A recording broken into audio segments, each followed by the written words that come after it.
comes the highwaywoman.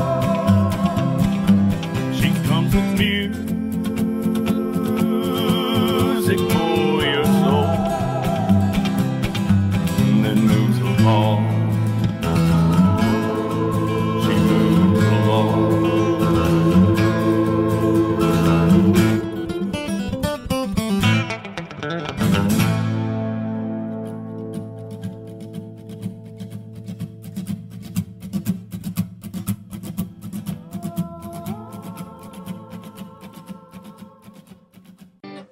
This is Bridget London, and we're here on the Highwaywoman radio show, and it is such a privilege for me to be here with one of my very favorite songwriters, Mr. Lonesome Bob Cheney, and we're going to have a great talk with Bob, but we're going to start right off. Bob has agreed to sing for us here on the Highwaywoman radio show, a little acoustic exclusive performance, one of my favorite songs. It's called In the Time That I Have Left. Here's Lonesome Bob, folks.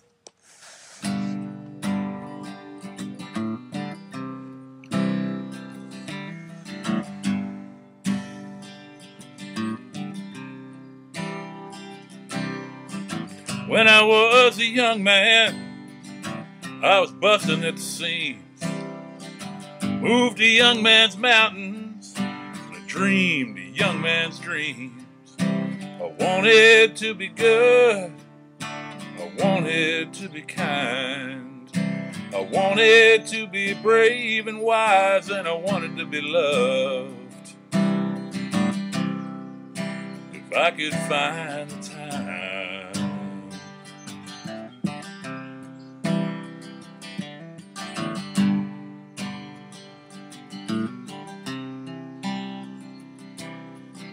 Forever is an abstract painted on a lie. We say it when we're married, we say it when we die. It provides a line between desperation and belief, a horizon in the distance, always out of reach. But in the time that I have left, I will love. In the time that I have left, I will love. In the time that I have left, I will love you. Every day, every day, every day.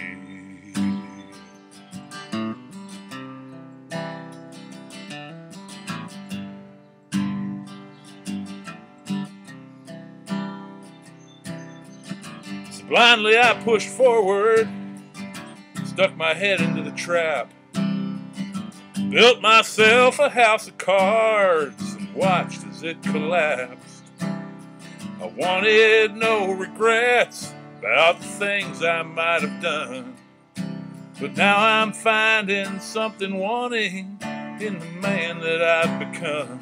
But in the time that I have left, I will love.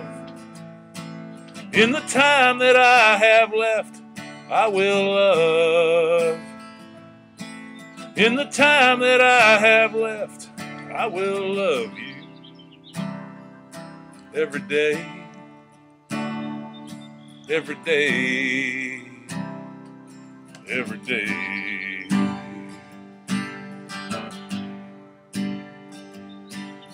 The sun stands in a winter sky, bright but cold as stone. The battles I have fought have left me alive, but alone. But in the time that I have left, I will love. In the time that I have left, I will love. In the time that I have left, I will love you. Every day, every day, every day, every day, every day, every day, every day, every day, every day, every day, every day, every day. Absolutely beautiful. Oh man, it's such a treat for me. We're here actually outdoors in New Eagle, Pennsylvania. I did a house concert here at Silver Maple House Concerts last night with Daryl Wayne Dasher, and Lonesome Bob came, and he actually came up, and I got to sing with him, and he did some songs, and we're gonna do some tonight. So. Thank you so much, Bob. This is the first time we actually met in person. We've kind of talked online a little bit, a couple times. We've exchanged Facebook rants. That's right. We sure have. Now, you're living in Pittsburgh now, right? I've been here since 2002. Okay. And we were talking last night. Now you have you share custody of your son, and you have to work full time, so you're not playing as much, but you're still when you can, right? Still getting out there. Once in a while. They dragged me out of semi-retirement 2 weeks ago to play a music festival here in Pittsburgh, and then when I got home last night, there was a message on my answering machine. A buddy of mine owns a place, really great place to play out in Ohio, Wapakoneta, Ohio. Ron Leininger just called me up saying it was been too long and they get me out there again. So, you call me up, I'll probably come play. I did, right? Yeah, just I don't push it too often. Right. Well, let's talk about your songwriting now. I'm just tell the listeners a little bit earlier, but I've been in love with your songwriting for a long time. I discovered you through a DJ who was playing your records a lot in Texas, and would make him an unusual DJ. Well, actually, there's a lot of people who share my opinion, Bob, as you know. I know you know. A lot of people feel the same way I do. And now, at the time, I think you were doing some projects with Allison Moore also. She recorded on some of your records, right? Yeah. And we were good. We met in Nashville. Pretty early. I guess I'd been there about a year or so, and I lived in a house with Tim Carroll, who's now married to Elizabeth Cook. That's and, right. And Mark Horn, who's a great guy and a great drummer, and those guys are still down there. But anyway, we lived together in a house, and we used to have people come over and pass the guitar around in a circle and trade songs. And one night, Allison and her then husband Butch were there, and I did a song, and Tim did a song, and a couple other people did a song, and Allison picked up the guitar and sang "Blue Eyes Crying in the Rain," and it was like, oh, yeah, oh, okay, yeah, I want to sing with you. She's amazing. Yeah, and to my amazement, I guess, she felt the same way.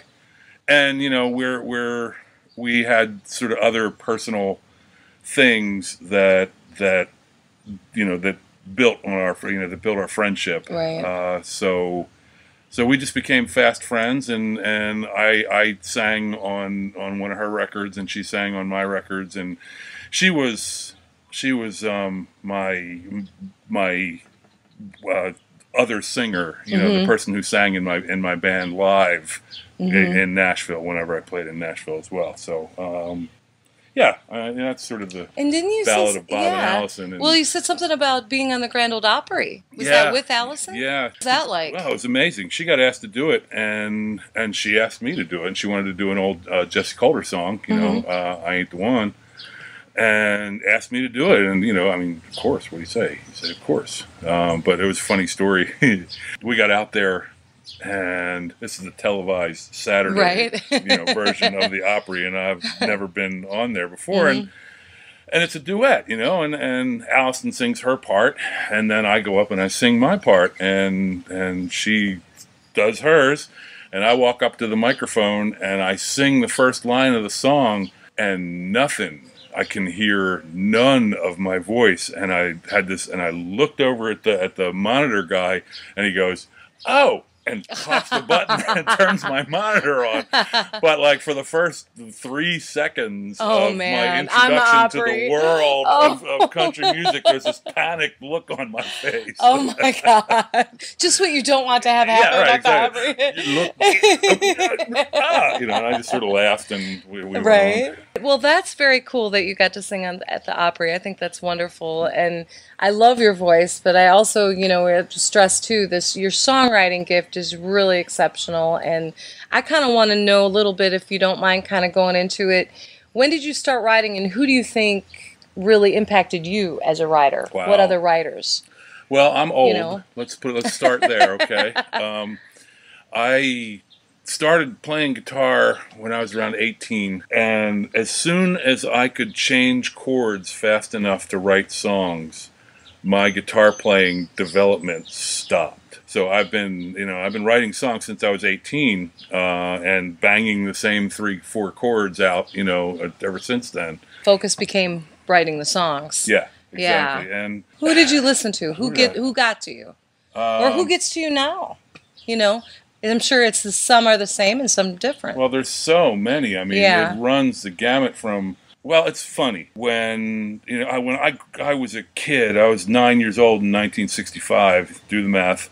And listening to the radio of that time, and it was you could turn on AM radio at that time and listen to the Rolling Stones and Frank Sinatra and Petula Clark, and just like this huge range. That was top 40 radio at the time.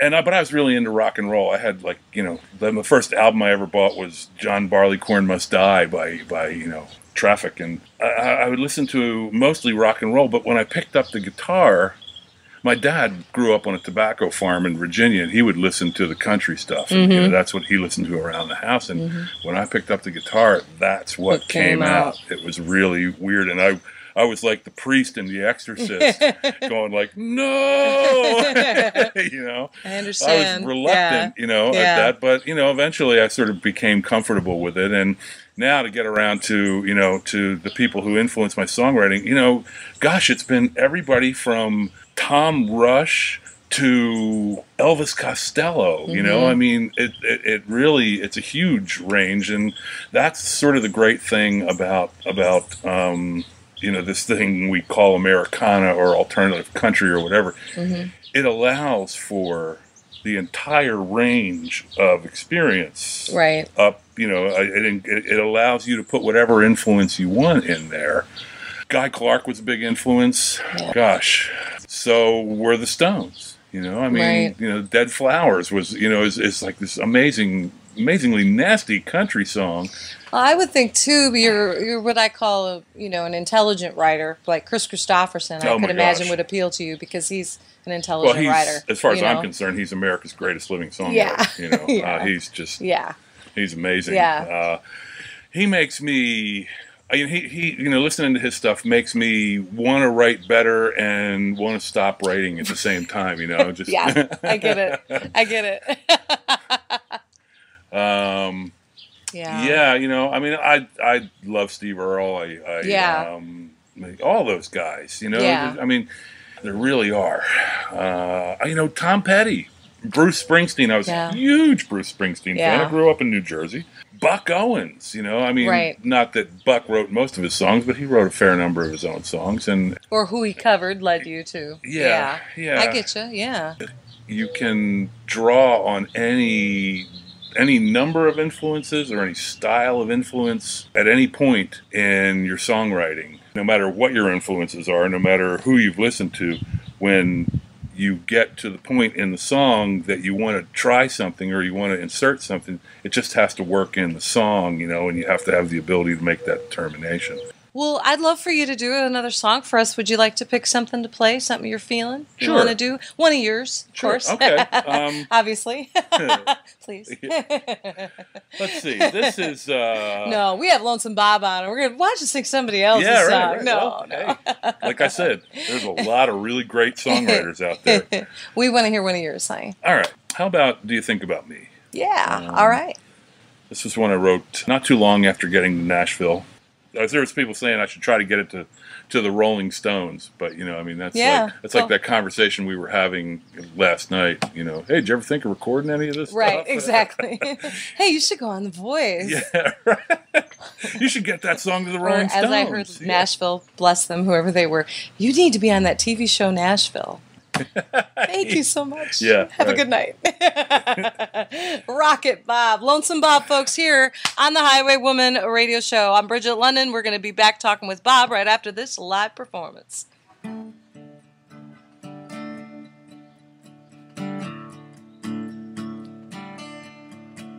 I'm in a deep cloud of wonder, thick as the blood in my veins. It's a spell I've been under, you running around in my brain like headlights through the mountains in the rain. All my senses playing tricks, making me think that you're here. I smell your body, taste your skin. I reach out and you disappear. I speak your name and wonder if you can hear. Do you think about me? Do you think about me? When you're all alone, when you're miles from home, do you think about me? Do you think about me? Do you think about me? In your daily schemes, in your private dreams, do you think about me? There are times when I'm just driving, smelling the sweet summer air, like a flash of distant lightning, faint as a wisp of your hair. Is it a memory, or are you calling me from somewhere? Do you think about me? Do you think about me? When you're all alone, when you're miles from home, do you think about me? Do you think about me? Do you think about me? In your daily schemes, in your private dreams, do you think about me? There's so much more to life than we can touch and see. But there's a lie, baby, in the middle of belief. Now I know that connection as well as I know my own name. But tonight, the only question is whether you're feeling the same. I could call you and know for sure, but I kinda like riding on this mystery train. Do you think about me? Do you think about me? When you're all alone, when you're miles from home, do you think about me? Do you think about me? Do you think about me? In your daily schemes, in your private dreams, do you think about me? I want to record that. Okay. That's awesome. I think that about all your songs. I think I was like a little fangirl when MySpace days. I don't know if you know this, remember this or not, but I found you on MySpace and sent you a message like, "Dear Lonesome Bob, I'd like to record one of your songs. Thank you, Bridget London from Texas." Yeah. Like many years ago. So Yeah. great stuff. So I'm so happy that you're here. We're getting ready to do another concert tonight here in New Eagle, a house concert, which are becoming I don't know, I actually really love these. It's Oh, a they're- whole different animal, and it's intimate and casual, and yet people are there to listen, and I don't know. It's the way of the future. The It way that really the way of is. the venues are closing. I mean, it's just amazing to me. Even people I know that have had several hits on the radio are can't afford to take a band out on the road. I just had a conversation with an artist recently that had, I don't know, probably 10, 12 number one songs in his career, and he just says, I can't do it anymore. Yeah. I go acoustic or I bring a guitar player. That's about it. The house concerts can really connect you, and I love that we were up here and I got a chance to get to meet and sing with you. There's a lot of factors involved in that. I Yeah. mean, there's a changing DUI landscape, where Right. you have to be very, very careful. Yeah. And well, I don't want to get into that, but Cigarette laws and the whole there's bit. that. There's never a bad house concert No. gig. I mean, No. the people who put them on are invariably wonderful music fans, great Right. people, and so they make it really easy for the artist to travel from place to place. And there's none of that get to the venue and wait 2 hours for the sound guy and stare, have that road haze and stare. There's none of that part of it, which really makes them really appealing. The money goes directly. You never have to worry about the money. The money goes No. directly to the artist. Right. So you get a place to stay and a meal too Yeah. on top of it. and you've got a good crowd that's there to do for the purpose of seeing whoever is playing there, and even if even if they're not familiar with it, they were probably brought by a friend. It's just a really good thing, And I mean, I don't want to say anything against the really good bar owners out there, Right. because there are some. There are. Like the guy I was talking about earlier, Right. they're out there, but they're fighting an uphill battle, against all the other factors that influence what we do. Well, you've got a built-in audience because the people who put these on are such music people. They get their friends who are music people to come, and so you're playing for music people. You're not playing for people who are out trying to hook up. Yeah, Not right. playing for people who want to watch the ball game behind your head while you're playing. Or, Right. You know what I mean? And it's wonderful and it's great. Though I will tell you what, there's one thing everybody should have to do that sometimes, Right. Because it really tests your mettle to go out there and have to compete with all of those things. You as a performer anyway. I mean, as a songwriter, you do what you do, but as a performer, you've got to grow like a little thick skin in order to do this. We don't like putting up with that sort of thing. The loud table right down in front of you, the people who are there to watch Right. the ball game, all the rest of that. But it can be a good thing as well sometimes. You know what? I agree with you, and it also weeds out those who aren't in it for the right reasons. Those are in it for pure ego gratification. When you after a few times of dealing with that, they're out. Right. They're not out because they're not being adored. Those who are in it for the music and who genuinely want to connect and just play their music, get their art out there. That's another thing too. I think it helps weed that out. And I've always enjoyed that challenge, Yeah. I've never backed down from that challenge. I'll go get in the face Right. of the people who are not paying attention, and, Right. and that's kind of fun. I mean, when I was playing drums with Ben Vaughn many years ago, we used to busk. We used to go out on the street and Yeah. busk, and there's no better challenge of trying to get some attention as going out on the Right. street and trying to do what you do. And Right. it's a good thing to know how to do, Absolutely.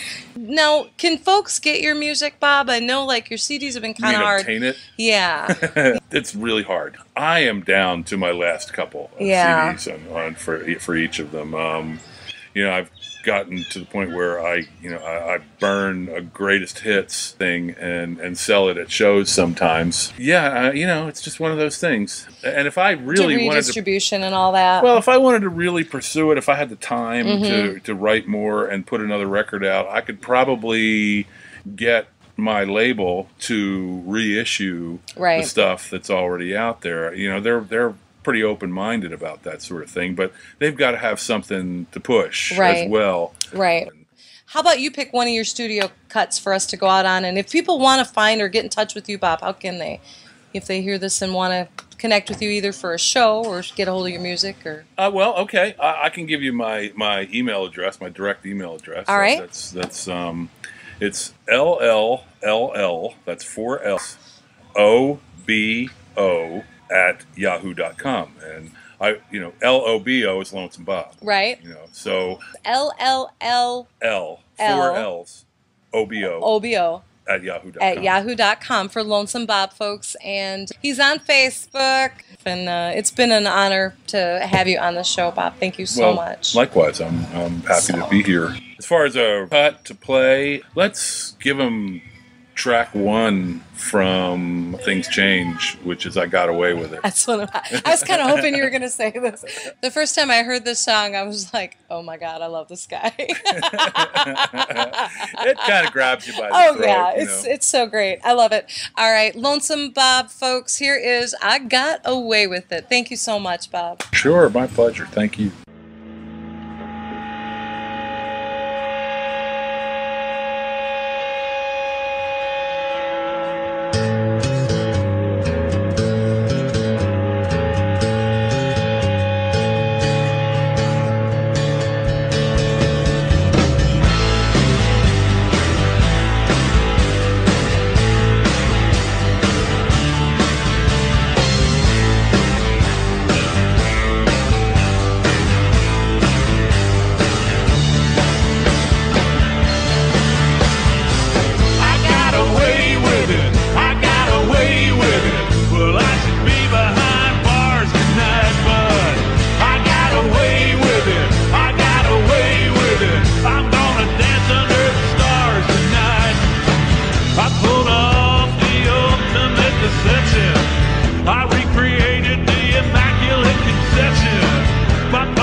I stole the clothes, now I'm dressing to kill. I stole the heart of one sweet girl, now I'm walking around like I'm the king of the world. 'Cause I got away with it, I got away with it. Well, I should be behind bars tonight, but I got away with it, and I learned to sway with it. I'm gonna dance under the stars tonight, yeah. I got away with it, I got away with it, I got away with it. I got away with it, I got away with it, I got away with it.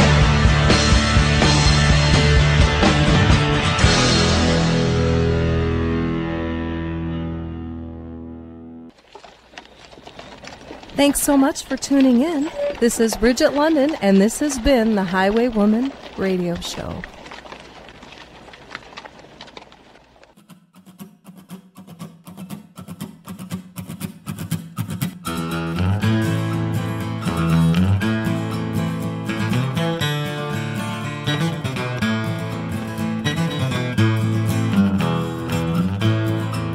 Now there she goes,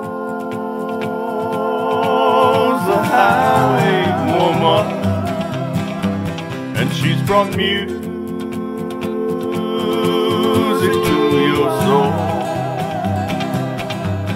and moves along.